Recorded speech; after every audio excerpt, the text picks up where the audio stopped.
Bismillahirrahmanirrahim. Alhamdulillah. Wassalatu wassalamu ala Rasulillah Sayyidina Muhammad ibni Abdillah wa ala alihi wa sahbihi wa mawalah wa la hawla wa la quwata illa billah, amma ba'du. Para pemirsa, para pengikut, para pecinta YouTube MZT Malang Raya, alhamdulillah kita bisa melanjutkan pembahasan kita di dalam Adabul Alim wal Muta'allim, adab bagi orang-orang yang mempunyai ilmu dan bagi orang-orang yang mempelajari ilmu, dari kitabnya Hadratus Syekh Muhammad Hashim Asy'ari.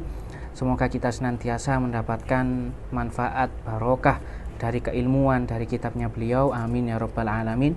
Yang mana pembahasan kita kali ini beliau baru masuk di dalam pembahasan seperti yang beliau jadikan judul dari kitabnya beliau, yaitu Adabul Alim wal Muta'allim, yang mana diawali di sini di dalam bab yang kedua di dalam adab muta'allim, adabnya orang-orang yang mencari ilmu fi nafsihi, di dalam dirinya sendiri.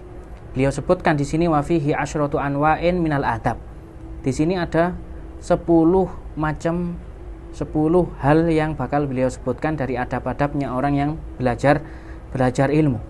Yang awal, yang pertama, seseorang yang mempelajari ilmu, katanya beliau di sini disebutkan ayyutahhira qalbahu min kulli ghisyin wa danas wa ghillin wa hasad wa su'i aqidatin wa su'i khuluq.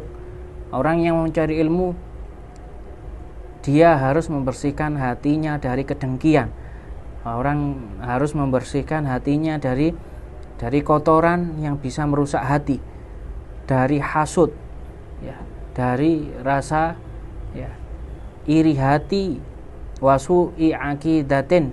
Begitu juga kita harus menjaga hati kita dari buruknya akidah kita, keyakinan kita kepada Allah Subhanahu wa taala, atau keyakinan kita kepada Rasulullah Shallallahu alaihi wasallam, yang mana mungkin lebih jelasnya di sini bisa masuk juga di dalam ilmu kalam, di dalam ilmu akidah, supaya kita benar-benar meyakini bagaimana Allah Subhanahu wa taala itu harus benar-benar diyakini.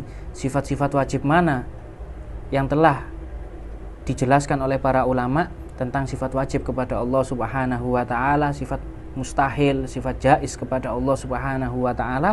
Begitu juga ini diterapkan kepada sifat wajib kepada para nabi-nabinya Allah Subhanahu wa taala, sifat jaiz, sifat mustahil kepada nabi-nabinya Allah Subhanahu wa taala. Wa su'i khuluqin. Begitu juga kita harus menjaga hati kita dari buruknya perangai, buruknya akhlak yang kita lakukan. Intinya tujuannya di sini adalah liyasluha bidzalika liqabulil ilmi wa hifdhihi wa tila'i ala daqaiqi ma'anihi wal fahmi liqawamidih. Tidak lain dan tidak bukan, itu semua tujuannya supaya bisa menerima ilmu, supaya bisa menjaga ilmu tersebut. Juga supaya ittila' ala daqaiqi ma'anihi wal fahmi liqawamidih, supaya kita bisa senantiasa menelaah dari daqaiq, makna-maknanya, ya, makna-maknanya yang sangat dalam dari ilmu yang telah kita pelajari. Wa fahmi liqawamidih, supaya kita bisa memahami keruwetan, kesulitan ilmu yang telah kita pelajari. Itu semua harus dibarengi dengan hati kita, hati yang bersih, tidak dibarengi, tidak ada rasa kebencian, tidak ada rasa dengki, ya, hasud, ya, keburukan akidah kita kepada Allah Subhanahu wa taala. Ini pertama yang harus kita jaga. Masuk di dalam adab yang kedua, yang mana seorang pencari ilmu, mereka harus ayyuhassina niyata.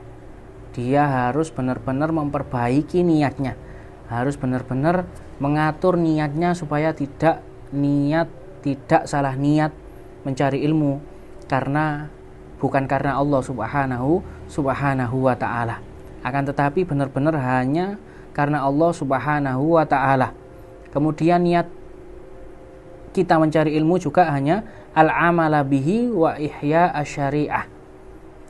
Kita niat mencari ilmu tujuannya untuk mengamalkan ilmu kita dan menghidupkan syariatnya Allah Subhanahu wa taala, syariatnya Rasulullah sallallahu alaihi wasallam. Wa tanwiru qalbihi wa tahliyata batinihi wa taqarruba minallahi taala.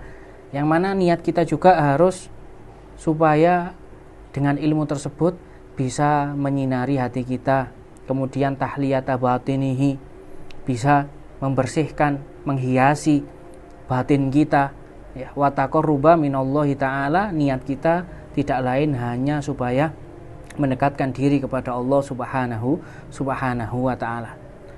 Ya, tidak ada, jangan sampai kita memasukkan niat kita di dalam mencari ilmu untuk menggapai aghrad dunyawiyah, katanya beliau di sini. Tujuan-tujuan duniawi yang mana untuk mendapatkan kedudukan atau mendapatkan harta, ya, atau mungkin ya merasa supaya dia ini merasa lebih hebat dari mereka para ulama, ya, supaya orang-orang takzim kepada orang tersebut dengan ilmunya, maka ini adalah niat-niat yang sangat tidak dianjurkan oleh beliau, yang sangat tidak dianjurkan kepada orang-orang yang mencari ilmu. Tapi hanya benar-benar kita mengikhlaskan, membaguskan, membersihkan niat kita hanya karena Allah subhanahu wa ta'ala, dan supaya bisa mengamalkan dengan ilmu kita, bisa menjadi ibadah kita sah di mata Allah subhanahu wa ta'ala, diterima pahalanya oleh Allah subhanahu wa ta'ala. Kemudian juga kita mencari ilmu untuk menghidupkan syariatnya Allah subhanahu wa ta'ala, entah dengan menampakkannya dengan amalan kita, atau dengan kita kalau dikehendaki oleh Allah subhanahu wa ta'ala bisa mengajarkan dengan ilmu kita. Ya, inilah hakikatnya ilmu yang bermanfaat. Ilmu yang bermanfaat bagi kita, lebih-lebih ilmu yang bermanfaat bagi seluruh umatnya Rasulullah Shallallahu Alaihi Wasallam. Ya. Di sini sehingga kita benar-benar menjaga apa yang telah beliau sebutkan tadi, yang mana insya Allah bakal kita lanjutkan 10 bagian, 10 macam adab bagi orang-orang yang mencari ilmu di pertemuan yang selanjutnya. Mungkin sekian dari saya, wallahul musta'an wa alaihi tuklan. Wassalamualaikum warahmatullahi taala wabarakatuh.